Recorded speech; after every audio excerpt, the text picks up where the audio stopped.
Israel पिछले 9 महीनों से गाजा में हमास के लड़ाकों से जूझ रहा है। इसी बीच ईरान से भी उसका सीधा संघर्ष हो चुका है। दोनों में युद्ध छेड़ने तक की नौबत आन पड़ी थी। लेबनान से भी इजराइल को कड़ी टक्कर मिल रही है।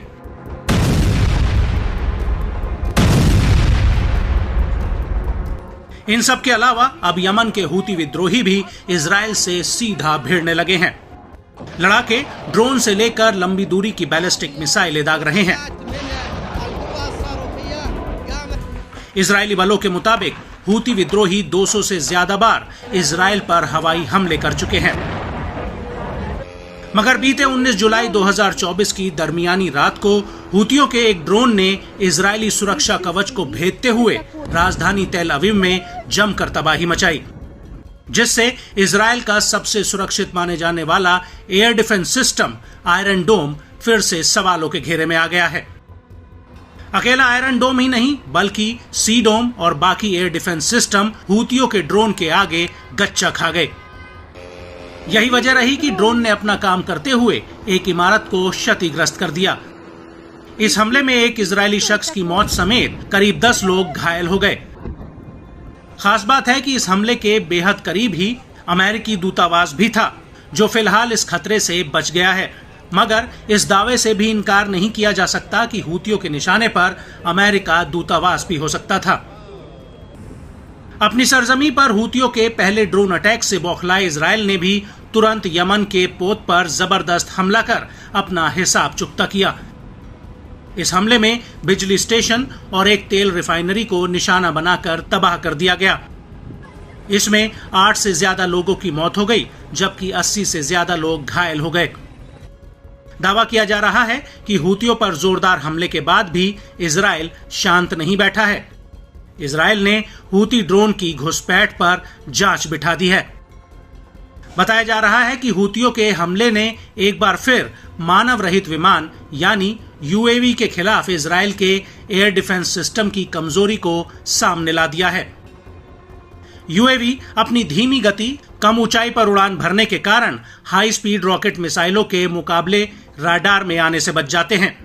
इन यूएवी ड्रोन को ट्रैक कर पाना और सतह से हवा में मार करने वाली मिसाइलों से रोक पाना मुश्किल हो जाता है, जिसके चलते ये दुश्मन देश की सीमा में चकमा देकर अपने काम को अंजाम दे देते हैं।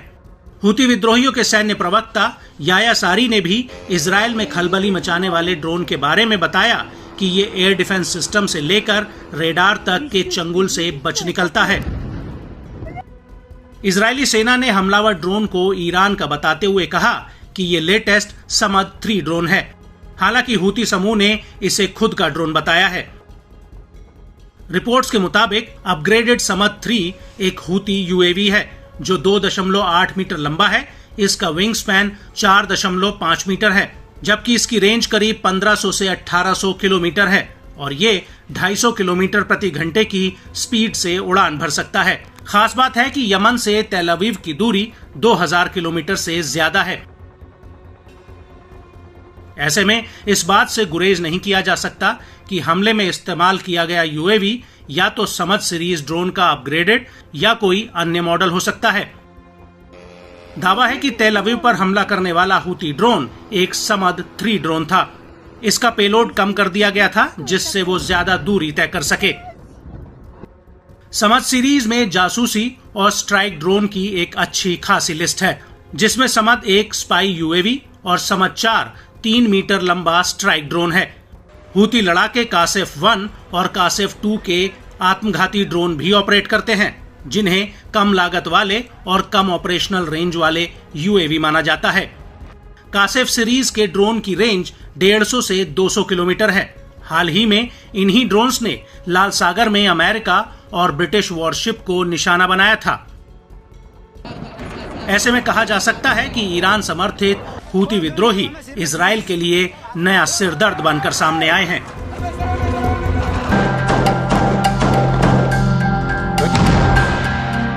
इजराइल और हमास से शुरू हुई जंग बढ़ते बढ़ते इजराइल और लेबनान तक पहुंच गई। इस बीच अब एक और खूंखार किरदार इजराइल से भिड़ने के लिए जंग में कूद पड़ा है, जिसने अब धीरे धीरे इजराइल को चुनौती पेश करना शुरू कर दी है। अब तक इजराइल को अप्रत्यक्ष तरीके से डराने वाला समूह अब खुलेआम धमकी देने और इजराइल में घुसकर हमला करने लगा है। इस संगठन का नाम है ईरान समर्थित यमन के हूती विद्रोही, जिन्होंने इजराइल की मुश्किलें बढ़ा दी हैं। अब तक समंदर से गुजरने वाले जहाजों पर ही हमला कर मुसीबतें बढ़ाने वाले हूती विद्रोही ने अब सीधे सीधे इजराइल पर हमले करने शुरू कर दिए हैं। इजरायली राजधानी तेल अवीव पर हूती के हमले करने के बाद इजराइल ने एयर स्ट्राइक कर यमन के होदेदा में पावर स्टेशन और ऑयल रिफाइनरी को आग के हवाले कर दिया, जिसमें 3 लोगों की मौत और 87 लोगों के घायल होने की खबर है। जिसके बाद हूती ने इजराइल को अंजाम भुगतने की धमकी दी थी और उसी क्रम में यमनी आर्म फोर्स ने 2 घातक ऑपरेशंस को अंजाम दिया है।